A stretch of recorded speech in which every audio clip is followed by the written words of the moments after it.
നമ്മുടെ കർത്താവായ യേശുക്രിസ്തുവിന്റെ ധന്യനാമത്തിൽ ഏവർക്കും മംഗളകരമായ ക്രിസ്മസ് ആശംസകൾ അറിയിക്കുന്നു. ഇന്നത്തെ തീം റൈച്ചസ് ബ്രാഞ്ച്, നീതിയുള്ള ശാഖ എന്നാണ്. ഇതിനാധാരമായി തിരഞ്ഞെടുത്തിരിക്കുന്ന വേദഭാഗം യിരെമ്യാവ് 23 5-6 വരെയുള്ള വാക്യങ്ങളാണ്.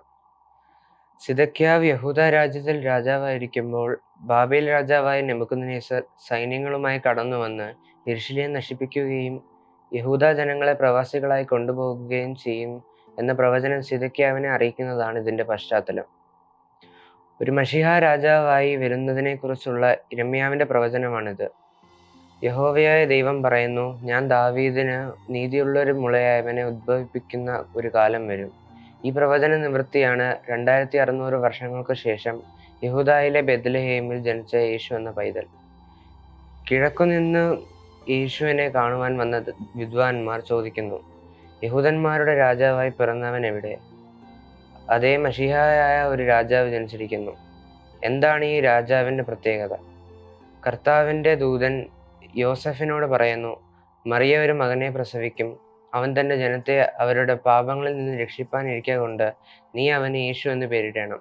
മാത്രമല്ല, അവന് ദൈവം നമ്മോട് കൂടെ എന്നർത്ഥമുള്ള ഇമ്മാനുവേൽ എന്ന് പേര് വിളിക്കണം. നാം ക്രിസ്മസ് ആഘോഷവേളകളിലായിരിക്കുമ്പോൾ യേശു എന്തിനാണ് ബേത്ലഹേമിൽ ജാതനായതെന്നും അതേക്കുറിച്ചുള്ള ദൈവ ഉദ്ദേശം എന്തായിരുന്നു എന്നും എപ്പോഴും മറന്നുപോകുന്നു.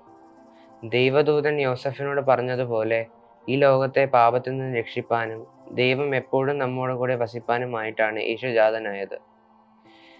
അതുകൊണ്ട് യേശു ജനിച്ചതിന്റെ യഥാർത്ഥ ഉദ്ദേശം മനസ്സിലാക്കി പാപത്തിൽ നിന്ന് വിടുതൽ പ്രാപിച്ചവരായി ദൈവം നമ്മോട് കൂടെ വസിക്കുന്നതിന്റെ സന്തോഷം അനുഭവിക്കുന്നവരായി ഈ പ്രാവശ്യത്തെ ക്രിസ്മസ് ആഘോഷങ്ങൾ തീരട്ടെ. അതിനായി നമ്മെ ദൈവകരങ്ങളിൽ സമർപ്പിക്കാം. നമുക്ക് പ്രാർത്ഥിക്കാം.